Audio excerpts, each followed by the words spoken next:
नमस्कार। प्राइम समाचारमा स्वागत छ। म सरोज कोइराला। सुरु गरौं अहिलेसम्मका प्रमुख समाचारबाट।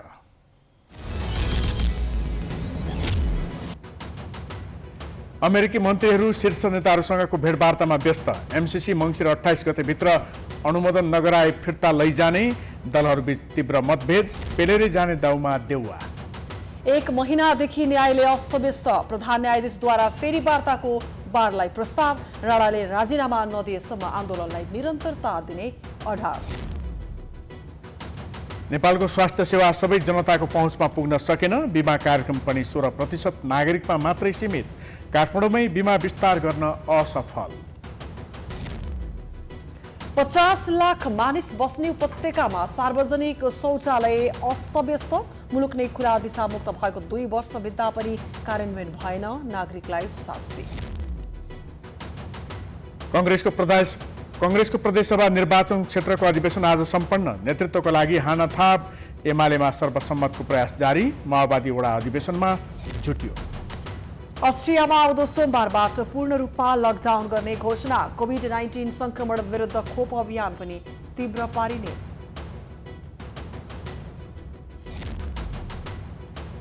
र राष्ट्रिय खेलकुद परिषद राखेपका 9 जना बोर्ड सदस्यलाई बर्खास्त गर्ने सरकारको निर्णय।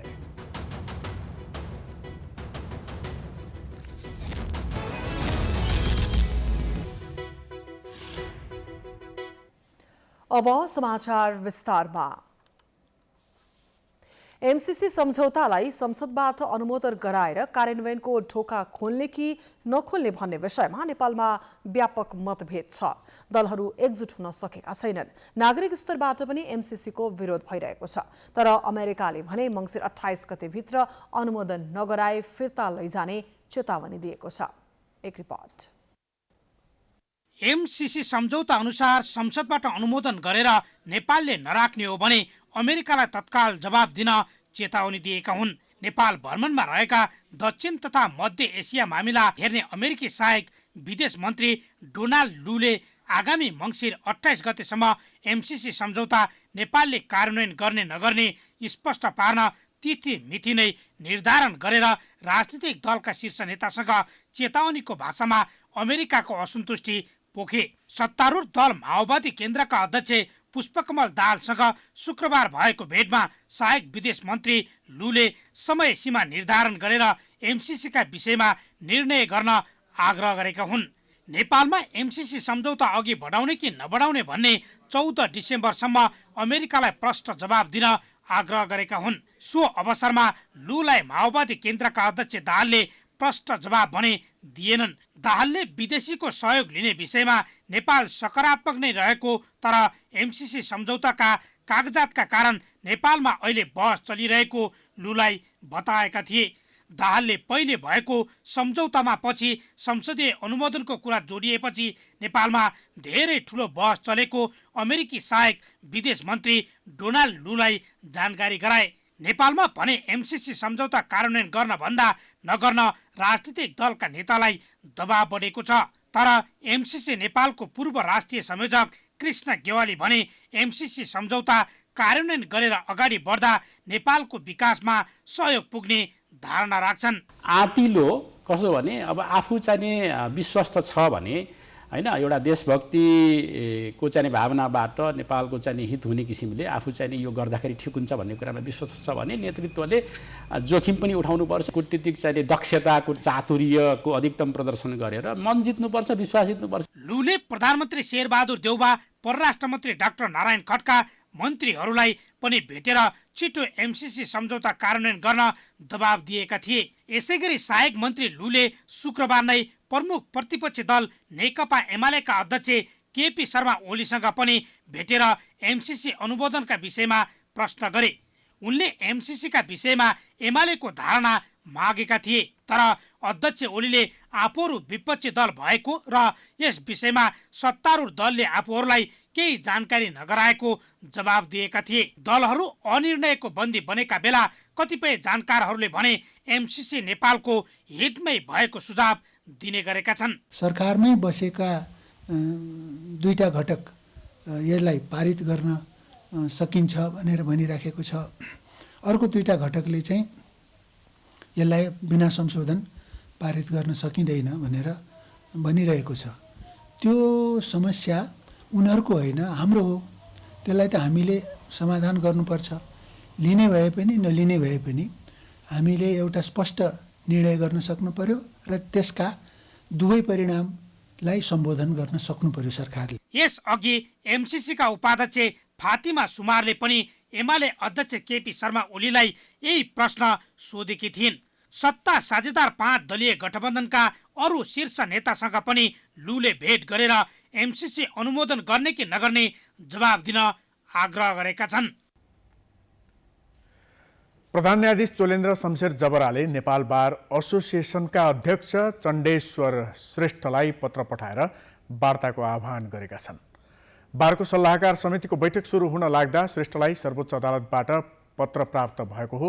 बार अध्यक्ष श्रेष्ठले आफूलाई आएको पत्रको बेहोरा बैठकमा पढेर सुनाएका थिए।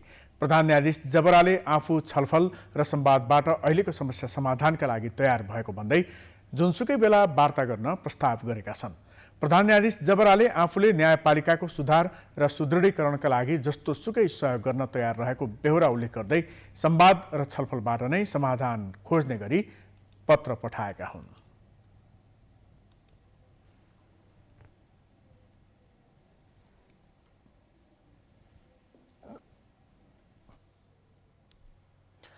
अन्ततः नेपाल बार एसोसिएसनले गरेको आन्दोलनको तेस्रो चरण पनि सकिएको छ। प्रधान न्यायाधीशको राजीनामाको माग गर्दै कार्तिक 14 गतेदेखि आन्दोलनमा होमिएको बारको तेस्रो चरण सकिँदा समेत प्रधान न्यायाधीशले आफ्नो अडान कायम नै राखेका छन्। एक रिपोर्ट। चरणको आन्दोलन अन्तर्गत नेपाल बार एसोसिएसनले प्रधान न्यायाधीश चोलेन्द्र शमशेर राणाको राजीनामा माग गर्दै शुक्रबार पनि सर्वोच्च अदालतमा प्रदर्शन गर्यो। प्रदर्शनका लागि सर्वोच्च अदालत परिसर प्रवेश गरेर अगाडि बढ्दा प्रहरीले रोक्न खोजेपछि केही समय धकेलको अवस्था सिर्जना भयो।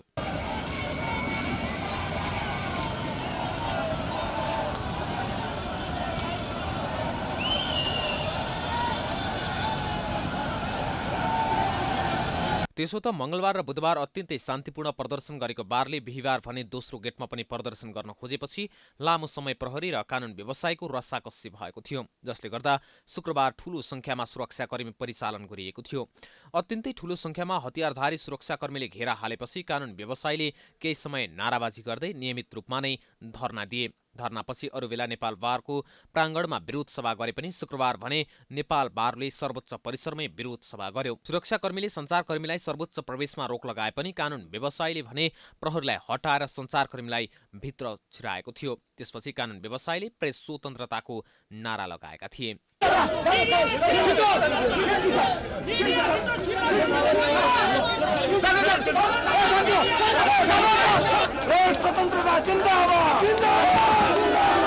नेपाल बार एसोसिएसनले प्रधान न्यायाधीशलाई राजीनामाका लागि शुक्रबार 3 बजेसम्मको अल्टिमेटम दिए पनि राणा राजीनामा नदिने अडानमा छन्। बरु असन्तुष्ट रहेका न्यायाधीशलाई पनि सन्तुष्ट बनाउन उनी सफल भए, जसका कारण बिहिबार नै सर्वोच्च अदालत नियमावलीको केही दफा परिवर्तन गरेर गोलाप्रथा प्रणाली लागू हुने निर्णय भयो। अब न्यायाधीशहरू पनि बेन्च फर्किने भएका छन्। तर नेपाल बारका पदाधिकारीले भने गोलाप्रथा लागू गरे पनि आफूहरू आन्दोलनबाट पछि नहट्ने अडान लिएका छन्।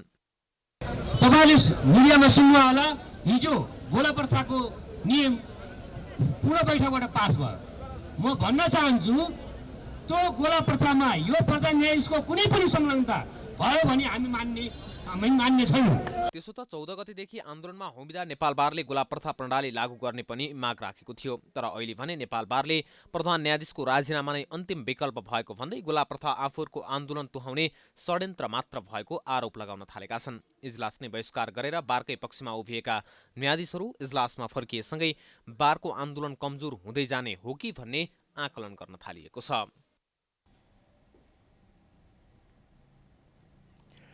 नेपालको स्वास्थ्य सेवा सबै जनताको पहुँचमा छैन। उपचार महँगो छ। यही समस्यालाई समाधान गर्न सरकारले स्वास्थ्य बिमा कार्यक्रम ल्याएको थियो, तर यो कार्यक्रम प्रभावकारी बन्न सकेको छैन। स्वास्थ्य बिमा सञ्चालन भए यता अहिलेसम्म 75 जिल्लामा विस्तार हुँदा 16% नागरिक मात्रै बिमाको दायरामा छन्। कैलालीबाट सुरु गरिएको स्वास्थ्य बिमा कार्यक्रम अहिलेसम्म ललितपुर सहित 76 जिल्लामा विस्तार भएका छन्। काठमाडौँमा भने अहिलेसम्म कार्यक्रम लागू हुन सकेको छैन। स्वास्थ्य बीमा कार्यक्रम सुरु भएको 6 वर्ष हुँदा समेत काठमाडौँ उपत्यकामा स्वास्थ्य बीमा कार्यक्रम लागू हुन नसक्नु लज्जास्पद कुरा हो। सरकारको लक्ष्य अनुरूप गत आर्थिक वर्षमै 77वटै जिल्लामा कार्यक्रम लागू गरिसक्नु पर्ने योजना थियो, तर अहिलेसम्म योजना अनुसार कार्यक्रम विस्तार हुन सकेको छैन। काठमाडौँमै बीमा कार्यक्रम विस्तार हुन नसक्नुको कारण स्वास्थ्य बीमा बोर्डका कार्यकारी निर्देशक डाक्टर दामोदर बसौलालाई सोधेका थियौं। उनले विभिन्न बहाना देखाएर कमजोरी ढाकछोप गरेका छन्। शुभारम्भको मोडल पहिलाको भन्दा अलिकति छुट्टै तरिकाले चाहिँ जानुपर्छ कि भन्ने सोचका साथ हामी त्यसरी लागेका छौँ। एकैचोटि सबै जिल्लामा शुभारम्भ गर्न यहाँ अलिकति अप्ठ्यारो छ र हामीले त्यो तरिकाले गर्दैनौँ। त्यसैले अब कसरी कुन तरिकाले, किनभने यो सुरुवात गरिसकेपछि त सफलतापूर्वक सञ्चालन गर्नुपर्छ। यसको अहिले सञ्चालन भएदेखि आजसम्म आइपुग्दाखेरिमा पनि चुनौतीहरू चाहिँ यथावत छन्। त्यो चुनौतीसँग हामी लडिरहेछौँ, समस्याहरू छन् होइन। अब सेवाको गुणस्तर सुधार गर्नुपर्ने छ, नागरिकहरूको बिमाको सेवा लिँदाखेरिको सन्तुष्टि बढाउनु पर्ने छ। कार्यक्रम उपत्यका बाहेकका जिल्लामा विस्तार भइसक्दा समेत 47 लाख जनसङ्ख्याले मात्रै स्वास्थ्य बीमा गरेका छन्, जुन कुल जनसङ्ख्याको 16% मात्रै हो। स्वास्थ्य बीमा गरेकाहरू बीमा गरे पश्चात लिनुपर्ने स्वास्थ्य उपचार निकै झन्झटिलो भएको गुनासो गर्ने गरेका छन्। सरकारको एउटा भनेको कुरा दिइसकेपछि त्यो कुरा नदिँदा चाहिँ दुःख लाग्छ, किनभने अर्कोपल्ट पनि रिन्यू त गर्नुपर्छ नि त। हामीलाई रिन्यू गर्दा फेरि हामीलाई पनि त रिन्यू गर्न मन नलाग्ला, किनभने सेवा नै पाइँदैन भने हामीसँग पैसा धेर भएर हाले जस्तो मात्रै भयो नि त। 3500 कमाउन नट अ जोक होइन, सजिलो छैन नि त पैसा कमाउन। पैसा कमाउन धेरै गाह्रो छ। 3500 भनेको कुरा ठुलो पैसा हो, कसैको लागि ठुलो होइन होला। जसले ठुलो उपचार पाउन सक्छ ऊ ठुलो ठाउँमा जाला, ठुलो हस्पिटल जाला होइन, उपचार गर्ला। हामी जस्तो सर्वसाधारणहरूका लागि त त्यो 3500 पनि छाक काटेर दिएको पैसा हो र त्यो उपचारका नाममा यसरी लुट भयो भने त हामीलाई गाह्रै हुन्छ नि। चालु आर्थिक वर्ष 2077-78 सम्ममा 77वटै जिल्लामा बीमा कार्यक्रम लागू गर्नुपर्ने सरकारको योजना हो। तर स्वास्थ्य बीमा बोर्डकै तथ्याङ्कलाई हेर्ने हो भने उद्देश्य अनुसार बीमाको कार्यक्रम सफल हुन सकेको पाइँदैन। प्रत्येक प्रदेशमा 20% भन्दा बढी बीमित पुर्याउन सकिएको छैन। अहिलेसम्म प्रदेश नम्बर 1 मा 34.41% र गण्डकी प्रदेशमा 24%ले स्वास्थ्य बीमा गराएका छन्। अन्य प्रदेशमा अहिलेसम्म 20%ले बीमा गराएका छैनन्। प्रदेश नम्बर 2 मा त जम्मा 4.27%ले मात्रै बीमा गराएको बीमा बोर्डको तथ्याङ्क छ। तर बीमा बोर्डले भने स्वास्थ्य बीमा प्रति नागरिकको उत्साहजनक सहभागिता भएको दावी गरेको छ। हुँदाहुँदै पनि बाध्यता नहुँदै पनि स्वैच्छिक रूपमा होइन, कि भोलुन्टरीली मान्छे कोही त्यहाँ इन्भल्भ हुन चाहे मात्रै त हो। त्यो हुँदाखेरि पनि हामी अहिले लगभग 26.5% घर परिवारलाई आबद्ध गरिरहेछौँ होइन। अब 50% गराउने लक्ष्यमा हामी छौँ। त्यसैले यो चाहिँ उत्साहजनकै हो। अब राज्यले नै अब एउटा बाध्यकारी खालको नीति बनाएर सबै यहाँ छ, संविधानमा स्वास्थ्य बिमा ऐनमै स्पष्ट उल्लेख छ कि अब सबै नेपाली नागरिक स्वास्थ्य बिमामा आबद्ध हुनुपर्ने छ भन्ने छ होइन। त आबद्ध हुनुपर्ने भन्ने छ, तर आबद्ध हुनको लागि चाहिँ बाध्यकारी त्यस्तो पोलिसीहरू त छैन। बोर्डका अनुसार 5 जनासम्मको परिवारले स्वास्थ्य बीमा गर्दा वर्षमा 3500 रुपैयाँ तिर्नुपर्छ। 5 जना भन्दा बढी सदस्य भएको परिवारले प्रति व्यक्ति 700 रुपैयाँ थप तिर्नुपर्ने हुन्छ। 5 सदस्यीय परिवारले 1 वर्षमा 1 लाख र 10 सदस्यीय भएका परिवारले 2 लाख बराबरको सेवा पाउनेछन्। तर स्वास्थ्य बीमा बोर्डले सम्बन्धित अस्पताललाई बीमा बापतको रकम भुक्तानी नगर्दा अस्पतालहरूले उपचारमा आनाकानी गरिरहेका छन्। बीमा बोर्डका अनुसार गत असार भन्दा यता बीमा बापतको रकम अस्पतालहरूमा भुक्तानी भएको छैन। बजेटको अभावका कारण भुक्तानी नै बन्द हुँदा सम्बन्धित निकाय जिम्मेवार देखिएको छैन। आज विश्व शौचालय दिवस नेपालमा पनि मनाइएको छ, तर सार्वजनिक शौचालयको व्यवस्थापनमा भने सरकारले ध्यान दिन सकेको छैन। जनघनत्व धेरै रहेको काठमाडौँ उपत्यकामा त झन् शौचालयको समस्या विकराल छ। एक रिपोर्ट। शुक्रबार विश्व शौचालय दिवस नेपाल लगायत विश्वभर मनाइएको छ। शौचालय वा सरसफाइको अभावले मानिसको जीवनयापनमा पुर्याउने असरमा केन्द्रित गर्दै यो दिवस मनाउने गरिन्छ। नेपाललाई 2076 असोज 13 गते खुला दिशामुक्त देश घोषणा गरिएको थियो। नेपाललाई सन् 2017सम्म खुला दिशा मुक्त घोषणा गर्ने लक्ष्य राखेर कार्यक्रम अगाडि बढाइए पनि ढिला गरी गत वर्ष खुला दिशामुक्त घोषणा गरिएको हो। तर अझै पनि नेपालमा धेरै मानिस शौचालयको पहुँच बाहिर छन्। फोहोर पानी र दिशाजन्य फोहोरको प्रशोधन सहितको शौचालय सबैको पहुँचमा पुर्याउन सके मात्रै खुला दिशामुक्त अभियानले सार्थकता पाउने देखिन्छ। त्यस्तै काठमाडौँ उपत्यका लगायतका शहरहरूमा सार्वजनिक शौचालयको अभाव भएको सर्वसाधारणले गुनासो गर्दै आएका छन्। एकातिर शौचालयको अभाव छ त अर्कोतिर भएको शौचालयको समेत व्यवस्थित छैन। फोहोर अनि दुर्गन्धका कारण छिरिसक्नु छैन। नाजुकै छ नि। अब एउटा राज्यको एउटा काठमाडौँको एउटा मुटुमा बसेको होइन शौचालयको हालत यस्तो छ, अन्तको के होला यो हेरेर नि अन्तले अरू शौचालयले बुझ्नुपर्छ। मलाई चाहिँ एउटा दुःख लाग्दो कुरा के छ भनेदेखि हामी यत्रो भिरकुटी मण्डपमा एउटा शौचालय छ, त्यो पनि सफा नि छैन। तैपनि बाध्य अब त्यहाँ गनाई पनि जे भए पनि एउटा दिशा र पिसाब भन्ने कुरो कसैले रोक्न सक्दैन, तैपनि जान पर्ने अवस्था। हाल काठमाडौँ महानगरभित्र करिब 60वटा सार्वजनिक शौचालय छन्, तर धेरैजसो सर्वसाधारणले शौचालय झट्ट हेर्दा देख्न सक्ने अवस्थामा छैन। भएका शौचालय पनि व्यवस्थित छैन। सरसफाई, उज्यालो र पानीको समेत सुविधा छैन। अवस्था दयनीय भए पनि सम्बन्धित निकायले सार्वजनिक शौचालय व्यवस्थापनमा चासो नदिएको सरोकारवालाहरूको आरोप छ। काठमाडौँको सार्वजनिक शौचालयको दुरवस्था देखेर कुनै बेला आफै सरसफाइमा जुटेका कलाकार श्रीकृष्ण सिमखडा सरकारी निकायकै व्यवस्थाका कारण सर्वसाधारणले शास्ति पाउनु परेको बताउँछन्। करोडका भवनहरू बनेका छन्, तर त्यसको बगलमा चाहिँ शौचालयको अवस्था पहिलाको जस्तो छ चाहिँ भन्दिन, तर सुधार भएको छ, त्यो रूपमा सुधार भएको छैन।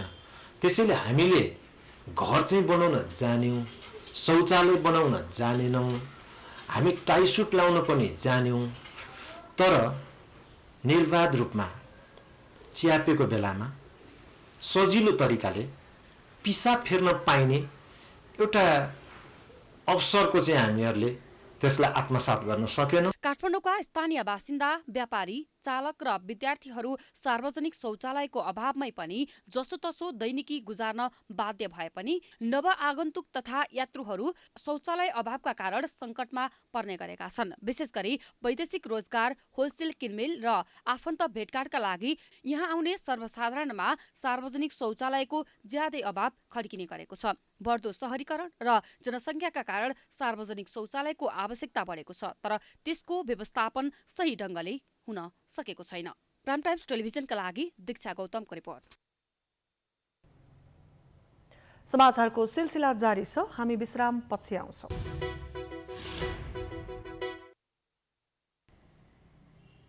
विश्रामपछि स्वागत छ। अबको पालो महाधिवेशन महाउत्सवको।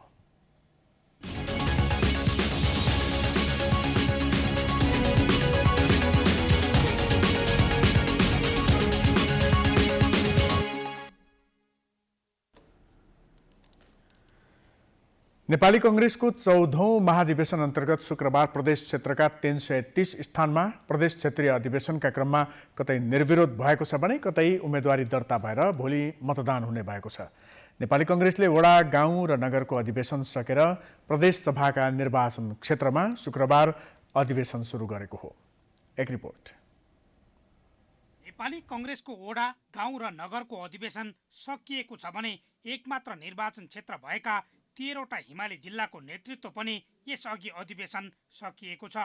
शुक्रबार सुरु भएको प्रदेश सभा क्षेत्रीय अधिवेशन 330 स्थानमध्ये केही स्थानमा निर्विरोध रूपमा प्रतिनिधिको चयन भएको छ भने केही स्थानमा शुक्रबार उम्मेदवारी दर्ता गरेर भोलि मतदान हुने भएको छ। प्रदेश क्षेत्रीय अधिवेशनपछि भने प्रतिनिधि सभाका 165 स्थानमा क्षेत्रीय अधिवेशन हुनेछ। आज देशभरिमै प्रदेशसभा क्षेत्रीय अधिवेशन सम्पन्न भइराखेको छ र 3-4वटा जिल्लामा अलिकति चाहिँ त्यो प्रदेशसभा अधिवेशनको कार्यतालिकामा सामान्य हेरफेर भएको हुनाले र कतिपय जिल्लामा सामान्य समस्याहरू पनि देखिएको हुनाले निर्वाचन प्रक्रियामा त्यहाँ चाहिँ केही कार्यतालिकामा संशोधन भएको छ।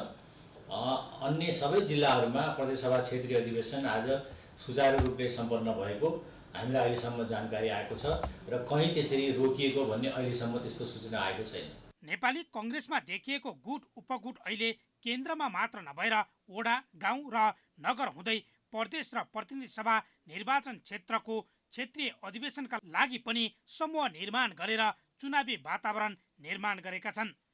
पार्टीको तल्लो तहको अधिवेशनमा पनि एकल उम्मेद्वार बनेर अधिवेशनमा प्रतिस्पर्धा गरेनन्। समूह, गुट र उपगुटलाई नै प्रोत्साहन गरेर उम्मेद्वार चुनावी प्रतिस्पर्धामा जुटे, जसले गर्दा पार्टीमा अब इमान्दार व्यक्तिले स्थान पाउने अवस्था छैन। र हामी नेतृत्व परिवर्तन गर्छौँ, त्यसमा दुई मात्रै छैन। अहिलेको पालि नेतृत्व परिवर्तन भएन भने काङ्ग्रेस बिग्रिन्छ भन्ने युवा पङ्क्तिमा, नेपाली जनतामा त्यो किसिमको चाहिँ नि छाप परेको छ र नेपाली जनता पनि चाहन्छ नेपाली काङ्ग्रेसको नेतृत्व परिवर्तन होस् र नेपाली काङ्ग्रेसभित्र रहेका युवाहरू, दोस्रो पुस्ताका चाहिँ नेताहरू पनि चाहन्छन् कि अबको नेतृत्व भनेको नयाँ नेतृत्व हुनुपर्छ भनेर चाहिरहेका छन्। अर्जुन पराजुली आजका काङ्ग्रेसहरूले गर्नु जरुरी छ।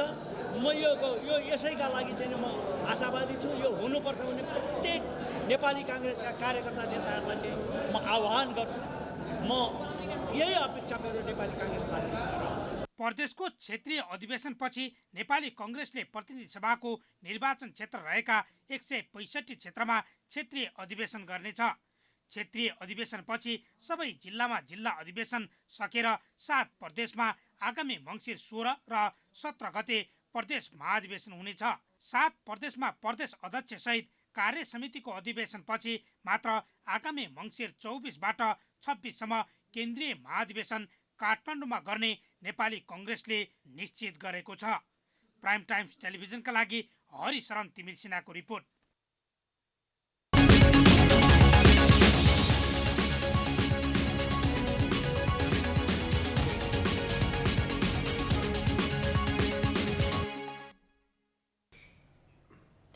नेपाली कङ्ग्रेसको महाधिवेशन नजिकिएसँगै नेतृत्वको हानथाप रोचक बन्दै गएको छ। विगतमा स्थापित भएका गुटगत समूह अहिले भत्किएका छन्।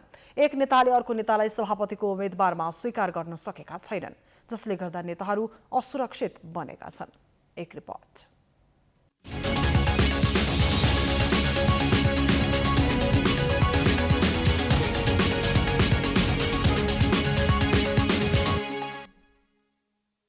तेह्रौं महाधिवेशनमा शेरबहादुर देउवालाई उनको गुटबाट पूर्ण समर्थन थियो। तेस्रो धार जन्माएका कृष्ण सिटौलाले समेत दोस्रो चरणमा साथ दिएपछि देउवा सभापतिमा सजिलै निर्वाचित भए।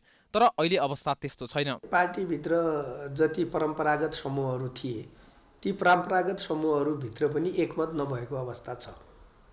केका लागि त भन्दा महाधिवेशनको बेलामा त नेतृत्वको प्रतिस्पर्धा हुन्छ। नेतृत्वको प्रतिस्पर्धामा बढी आकाङ्क्षी देखिने बित्तिकै समूहहरू नै अव्यवस्थित भएको जस्तो छ। देउवा गुटका प्रभावशाली नेता बिमलेन्द्र नेदी आफै सभापतिको उम्मेद्वार बन्ने भन्दै देउवाको गुटबाट बाहिरिएका छन्। सिटौलाले भने अहिलेसम्म स्पष्ट रूपमा कुनै पनि सङ्केत दिएका छैनन्। अघिल्लो महाधिवेशनमा सभापतिमा पराजित रामचन्द्र पौडेल एकपटक काङ्ग्रेसको नेतृत्व गर्न चाहन्छन्। उनलाई अघिल्लो महाधिवेशनमा बलियो साथ मिलेको थियो। तर अहिले पौडेल समूह पनि भत्किएको छ। यो समूहबाट त पौडेल, शशाङ्क कोइराला, प्रकाशमान सिंह र शेखर कोइराला पनि सभापतिको उम्मेद्वार बन्ने अभियानमा छन्। पौडेल समूहबाट एकजना साझा उम्मेद्वार बनाएर देउवालाई हराउने विषयमा पटक पटक छलफल भए पनि अहिलेसम्म चारैजनाले सभापतिको उम्मेद्वार बन्ने अडान छाडेका छैनन्। पौडेल समूहका नेता प्रकाशमान सिंह र शशाङ्क कोइराला बीच त आरोप प्रत्यारोप नै चलिसकेको छ। स्वयं पौडेल र सिंह बीच पनि सम्बन्ध बिग्रिएको चर्चा भइरहेको छ। यद्यपि दुई नेताले बिहिबार भेटघाट गरेर संवादहीनता तोड्दै एक ठाउँ रहेको सन्देश दिने प्रयास गरे। तर सभापतिको उम्मेदवारी बारे भने ठोस निष्कर्ष निकाल्न सकेनन्। हामी त्यो एकजनामै नै सीमित गराउने कोसिसमा छौँ। परिस्थिति, यथार्थ अवस्था सबै साथीहरूलाई थाहा छ।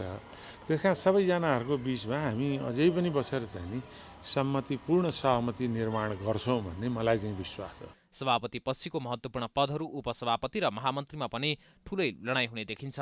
देउवाको टिमबाट उपसभापतिमा पूर्णबहादुर खड्का, विजय गच्छदार लड्ने सम्भावना छ। सभापतिको दाबी गरिरहेका गोपालमान श्रेष्ठलाई पनि उपसभापतिमा मनाउने देउवाको दाउ छ। यस्तै देउवाको टिमबाट महामन्त्रीमा ज्ञानेन्द्र बहादुर कार्की, प्रकाश शरण महत, बालकृष्ण खाँड र एनपी साउद दावेदार मानिन्छन्। देउवा समूहका विश्वप्रकाश शर्माले त महामन्त्रीमा उम्मेदवारी दिने घोषणा गरिसकेका छन्। महामन्त्रीकै लागि गगन थापा, प्रदीप पौडेल र धनराज गुरुङले पनि एक्लै उम्मेदवारी घोषणा गरेका छन्। नेता महेश आचार्यले उपसभापतिमा उम्मेदवारी दिने भनिसकेका छन्। एक्लै उम्मेदवारी दिने भने पनि अन्तिममा कुनै न कुनै समूहमा उनीहरू समावेश हुने रणनीति लिएका हुन्। पदाधिकारीका लागि काङ्ग्रेसका अन्य नेताहरू रामशरण महत, अर्जुन नरसिंह केसी, मिनेन्द्र रिजाल, सुजता कोइराला, दिलेन्द्र बडु, गुरुराज घिमिरे, मेन विश्वकर्मा, सरिता प्रसाई, कमला पन्त, चन्द्र भण्डारी, उमाकान्त चौधरी लगायत अघि बढ्ने देखिन्छ। काङ्ग्रेसको विधानअनुसार 8 सह महामन्त्री चुनिन्छन्। यो पदमा धेरै नेताको नाम चर्चामा भए पनि कसैले पनि उम्मेदवारी दिने घोषणा गरेका छैनन्। नेकपा एमालेको महाधिवेशन नजिकै जाँदा माधव नेपालको साथ छाडेका डाक्टर भीम रावल लगायतका 10 जना र पूर्व माओवादी समूहका नेताको व्यवस्थापनका लागि अध्यक्ष केपी शर्मा ओलीलाई सकस पर्दै गएको छ। त्यति मात्र होइन, वरिष्ठ उपाध्यक्ष, महासचिव, उपमहासचिव र सचिव पदका प्रतिस्पर्धीको व्यवस्थापन गर्न जटिल बनेको छ। एक रिपोर्ट।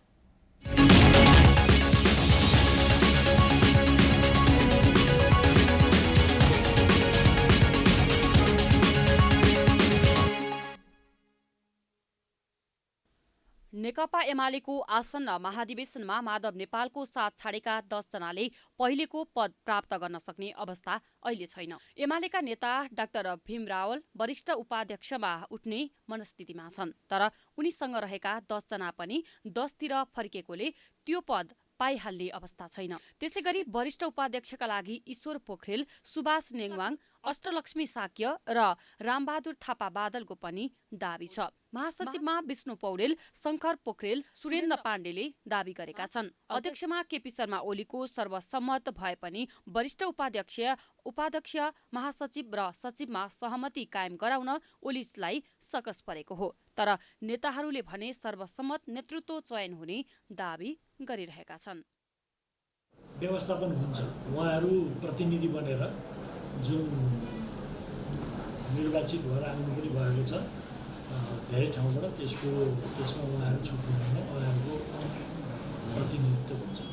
अनि यो 10 बुँदेका पक्षधर भनिएकाहरू जस्तो चाहिँ नि भीम रावल लगायतको 10 जनाको चाहिँ व्यवस्थापन कसरी हुन्छ? 10 बुँदेका पक्षधर भन्ने नै भएन, 10 बुँदे कार्यान्वयन आधारभूत रूपमा भइसकेको छ। त्यसमा 10 बुँदेका पक्षधर, त्यसका विपक्षी ढङ्गले पनि बुझ्नु हुँदैन। सबै साथीहरू समेटिनुहुन्छ। कसरी समेटिनुहुन्छ? प्रतिनिधि बनेर आउनुहुन्छ, समेटिनुहुन्छ। नेकपा एमालेले गत असोजमा विधान महाधिवेशन मार्फत 15 केन्द्रीय पदाधिकारीको व्यवस्था गरेको छ, जसमा अध्यक्ष 1, वरिष्ठ उपाध्यक्ष सहित 4 उपाध्यक्ष, महासचिव र उपमहासचिव 1 गरी तथा सचिव 7 रहने व्यवस्था गरेको छ। विधानमा यस्तो व्यवस्था भए पनि आकांक्षीको संख्या धेरै हुँदा प्रभावकारी मानिने सचिव पदमा रोचक भिडन्त हुने सम्भावना बढेको छ। यसअघि 9 महाधिवेशनमा योगेश भट्टराई, गोकर्ण विष्ट, भीम आचार्य, प्रदीप गेवाली र पृथ्वी सुब्बा गुरुङ सचिवमा निर्वाचित भएका थिए। यसपटक भने 7 जना सचिव बन्नेछन्। 7 मध्ये 5 जना अहिले सचिवमा नै पदोन्नति नहुने अवस्थामा सोही पदमा रहन चाहन्छन्। पूर्व माओवादीबाट एमालेमा आएका नेताले मङ्सिर 10 गतेबाट 12 गतेसम्म हुने 10औं राष्ट्रिय महाधिवेशनलाई एकता र सहमतिको महाधिवेशन बनाउन माग गरेका छन्। अहिले एमालेमा पूर्व माओवादी समूहका चर्चित नाममा रामबहादुर थापा बादलले वरिष्ठ उपाध्यक्ष मागेका छन्। त्यसैगरी प्रभु शाह, लेखराज भट्ट, गौरीशङ्कर चौधरी, टोपबहादुर रायमाझी र मणि थापाले पदाधिकारीको दाबी गरेका छन् भने बाँकी 20 जना नेताले पनि केन्द्रीय समितिमा स्थान पाउनुपर्ने दाबी गरेका छन्। अहिले पूर्व माओवादीका 25 जना नेताको उपस्थिति छ। एमालेका विरुद्ध जसरी गठबन्धनहरू बनाइँदैछन् तथाकथित ती सम्पूर्ण परिस्थितिलाई तोड्दै नेकपा एमालेको यो नेपाली समाजमा वर्चस्व स्थापित गर्न र फेरि नेकपा एमालेलाई शक्तिमा फर्काउन, सरकारमा फर्काउन हामी सर्वसम्मत ढङ्गले नेतृत्व चयन गर्ने दिशामा पनि अगाडि बढ्दैछौँ। हाम्रो देशभरका प्रतिनिधिहरूमध्ये 90% भन्दा बढी प्रतिनिधिहरू सर्वसम्मतिले चयन हुनुभएको छ। त्यसको सङ्केत हो कि यो महाधिवेशनबाट पार्टीको मुख्य नेतृत्व पनि पार्टी पदाधिकारीहरू, पार्टी अध्यक्ष लगायत पदाधिकारी र केन्द्रीय कमिटी समेत हामी एउटा सहमतिका साथ निर्माण गर्न सक्छौँ भन्ने विश्वास आत्मविश्वास नेकपा एमालेलाई छ। आगामी महाधिवेशनमा कम्तीमा 2500 जनाले पद पाउनुपर्ने पूर्व माओवादी पक्षको अडान छ। तर सबैको व्यवस्थापन गर्न भने अध्यक्ष केपी शर्मा ओलीलाई फलामकै चुरा जत्तिकै सकस परेको छ। नेकपा एमालेको 10औं राष्ट्रिय महाधिवेशनमा 7 सचिव पदका लागि झण्डै 73 संख्यामा नेताहरूले दाबी पेश गरेका छन्। केन्द्रीय सदस्य पाउन पनि न्यूनतम रूपमा सचिवको दाबी हुनुपर्ने अवस्था सृजना भएको छ। मङ्सिर 10 गतेदेखि 12 गतेसम्म चितवनमा हुने महाधिवेशनको तयारी सुरु भएसँगै नेताहरूले उम्मेदवारी दिने क्रम सुरु गरेका हुन्। तर एमालेले यसपटकको महाधिवेशनलाई सहमतिमा गर्ने भन्दै आएको छ। सहमति जुट्न नसके 225 केन्द्रीय सदस्य सहित 15 पदाधिकारीका लागि निर्वाचन हुनेछ। नेकपा माओवादी केन्द्रले शनिबार हुने पार्टीको वडा अधिवेशनको सम्पूर्ण तयारी पूरा भएको जनाएको छ। माओवादी केन्द्रीय निर्वाचन आयोगले शुक्रबार पेरिस टाडामा पत्रकार सम्मेलन गर्दै शनिबार देशभरका सम्पूर्ण वडाहरूमा नेतृत्व चयनका लागि हुने अधिवेशनको सम्पूर्ण तयारी पूरा भएको जनाएको हो। निर्वाचनका लागि आयोगले प्रत्येक वडामा 3 सदस्यीय निर्वाचन समिति खटाउने जानकारी दिएको छ। यस्तै मङ्सिर 11 गते पालिकाको नेतृत्व चयन गर्ने र 25 गते सातै प्रदेशमा नेतृत्व चयनका लागि निर्वाचन हुने माओवादी केन्द्रीय निर्वाचन आयोगका अध्यक्ष विष्णुपुकार श्रेष्ठले जानकारी दिए। प्रदेशमा 7 सदस्य र पालिकामा 5 सदस्यीय निर्वाचन समितिहरू गठन गरिएको छ भने समितिहरूलाई निर्वाचन नियमावलीबारे प्रशिक्षण दिइएको छ। 4 गतेदेखि हाम्रो वडा सम्मेलन हुँदैछ। 6743 वडामा एउटा समितिहरू गठन भएको छ।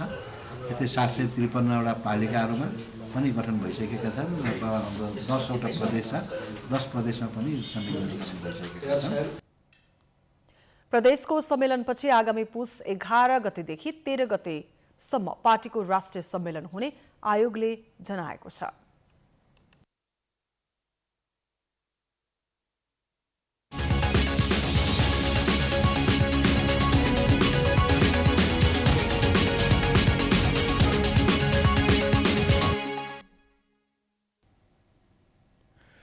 महाधिवेशन महाउत्सवका प्रसङ्गपछि अब ढोलाहिटी सडक सम्बन्धी समाचार। सडक पिच गरेको वर्ष दिन नबित्दै ढोलाहिटी सुनाकोठी सडक खण्ड भत्किएपछि स्थानीय मारमा परेका छन्। लामो समयको खबरदारी र आन्दोलनपछि बल्ल तल्ल बनेको पिच समेत भत्किएपछि स्थानीय पुनः आक्रोशित बनेका छन्। सैलुङ कन्स्ट्रक्सन र दिवा कन्स्ट्रक्सनले संयुक्त रूपमा बनाएको सडक केही महिनामै उकिएको बारे स्थानीय सरकारले समेत चासो राखेर छानबिनमा दबाब दिएको छ। एक रिपोर्ट। दर्शकवृन्द, हामी यति बेला ललितपुरको ढोलाहिटी सुनाकोठी सडक खण्डमा छौँ। ललितपुर महानगरपालिकाको वडा नम्बर 26-27 अन्तर्गत यो ढोलाहिटी सुनाकोठी सडक खण्ड दक्षिण ललितपुरको मुटु पनि हो। अर्थात् कान्ति लोकपथ राजमार्ग साधु बाटोबाट हुँदै यो सुनाकोटी, ठेचो, चापागाउँ हुँदै अगाडिको यात्रा तय गरिन्छ। अर्थात् हेटौडासम्म छुने कान्ति लोकपथको यो सडक अवस्थाको तपाईँहरूलाई आज वास्तविकता देखाउँदैछौँ। दृश्यमा हेर्न सक्छौँ हामी यो सडक आजभन्दा करिब 10 महिना अगाडि सडक पिच गरिएको थियो। तत्कालीन जो यस सडक निर्माण गर्ने ठेकदार कम्पनी सैलुङ कन्स्ट्रक्सन, जो प्रचण्ड नेकपा माओवादी केन्द्रका अध्यक्ष प्रचण्डका घरबेटी हुन्, उनले बनाएको यो सडक 1 वर्ष पनि नटिक्दै भत्किएको छ।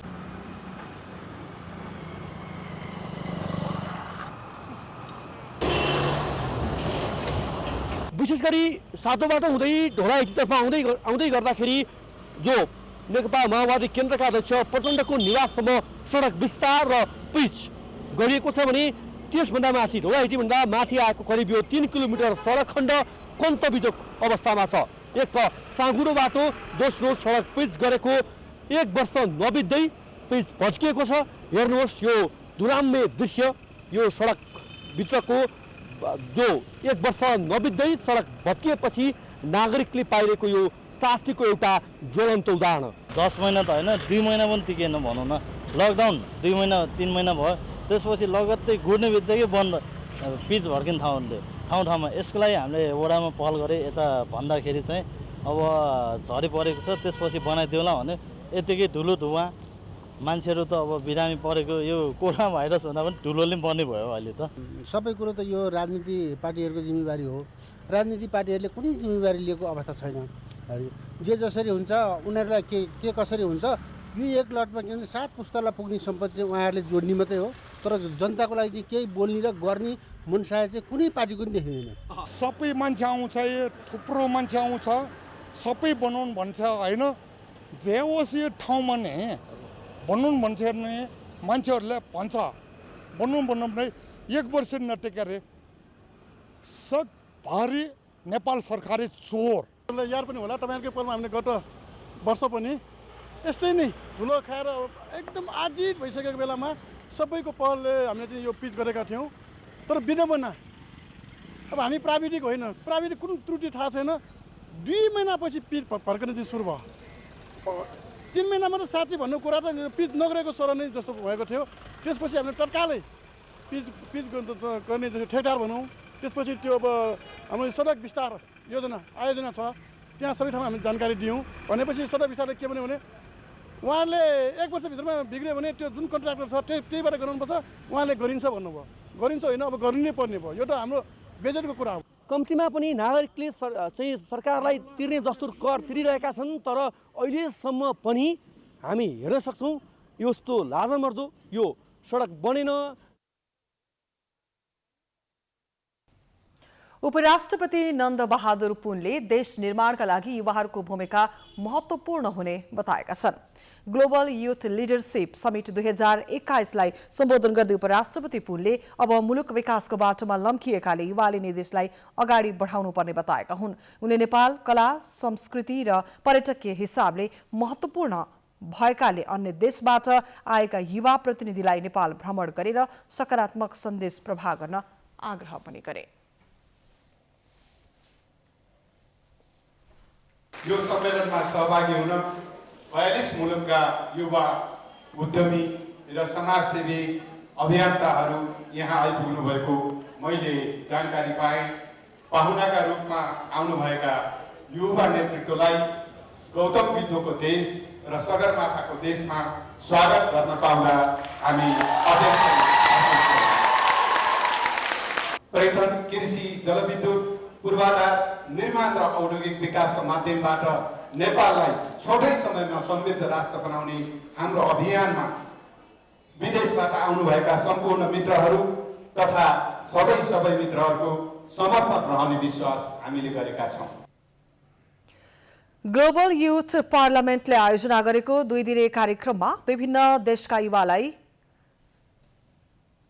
विभिन्न युवालाई अवार्ड प्रदान गरिएको थियो। कार्यक्रममा प्राइम टाइम्स टेलिभिजनका अध्यक्ष ऋषि धमलालाई ग्लोबल युथ लिडरसिप अवार्ड 2021 प्रदान गरिएको थियो। पार्लियामेन्टका नेपाल प्रमुख दिवाकर अर्यालले युवाहरूलाई प्रोत्साहन गर्न यस्तो कार्यक्रम गरेको बताएका छन्। यस्तो खालको कार्यक्रमले युवाहरूलाई ऊर्जा भरिदिने उनको भनाइ छ।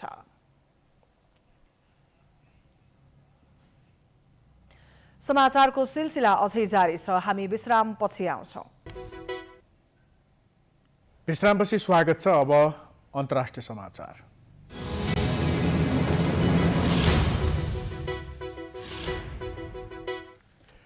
अस्ट्रेलियाले आउँदो सोमबारबाट पूर्ण रूपमा लकडाउन गर्ने घोषणा गरेको छ। कोभिड-19 संक्रमणका कारण यसअघि अस्ट्रियाले खोप नलगाएकाहरूलाई घरबाट बाहिर ननिस्कन भनेको थियो।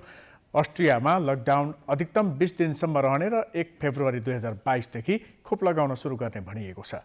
पश्चिमी युरोपमा सबैभन्दा कम खोप लगाएका र भाइरस संक्रमणका केसहरू बढ्न थालेका स्थानमा धमाधम लकडाउन गरिएको हो। अस्ट्रियाले कोरोना भाइरसको 5औं लहर नचाहेको भन्दै लकडाउन गर्न सुरु गरेको हो।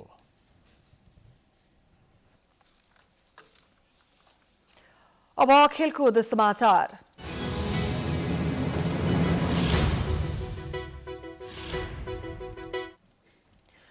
युवा तथा खेलकुद मन्त्रालयले राष्ट्रिय खेलकुद परिषद राखेपका 9 जना बोर्ड सदस्यलाई बर्खास्त गरेको छ।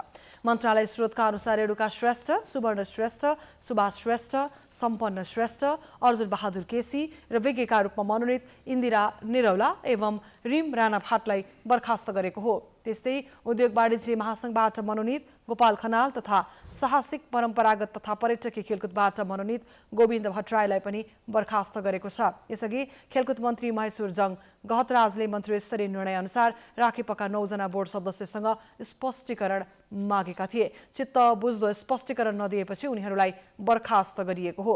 उनीहरूलाई तत्कालीन युवा तथा खेलकुद मन्त्री जगत बहादुर विश्वकर्माले बोर्ड सदस्यमा मनोनित गरेका थिए। यो सँगै हामी समाचारको अन्त्यमा आइपुगेका छौं। जाँदा जाँदै प्रमुख समाचार पुनः एकपटक। अमेरिकी मन्त्रीहरू शीर्ष नेताहरूसँगको भेटवार्तामा व्यस्त। एमसीसी मङ्सिर 28 गतेभित्र अनुमोदन नगराए फिर्ता लैजाने, दलहरूबीच तीव्र मतभेद, पेलेरै जाने दाउमा देउवा। 1 महिनादेखि न्यायालय अस्तव्यस्त। प्रधान न्यायाधीशद्वारा फेरि वार्ताको बारलाई प्रस्ताव। राणाले राजीनामा नदिएसम्म आन्दोलनलाई निरन्तरता दिने अडान। नेपालको स्वास्थ्य सेवा सबै जनताको पहुँचमा पुग्न सकेन। बीमा कार्यक्रम पनि 16% नागरिकमा मात्रै सीमित। काठमाडौँमै बीमा विस्तार गर्न असफल। 50 लाख मानिस बस्ने उपत्यकामा सार्वजनिक शौचालय अस्तव्यस्त। मुलुक नै खुला दिशामुक्त भएको 2 वर्ष बित्दा पनि कार्यान्वयन भएन। नागरिकलाई शास्ति। कांग्रेसको प्रदेश सभा निर्वाचन क्षेत्रको अधिवेशन आज सम्पन्न। नेतृत्वका लागि हानाथाप। एमालेमा सर्वसम्मतको प्रयास जारी। माओवादी वडा अधिवेशनमा जुट्यो। अस्ट्रियामा आउँदो सोमबारबाट पूर्ण रूपमा लकडाउन गर्ने घोषणा। कोभिड-19 संक्रमण विरुद्ध खोप अभियान पनि तीव्र पारिने।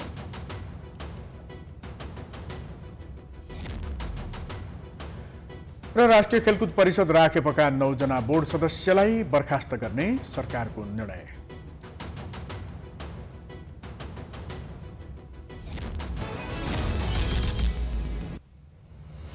प्राइम समाचार अहिलेलाई सकियो।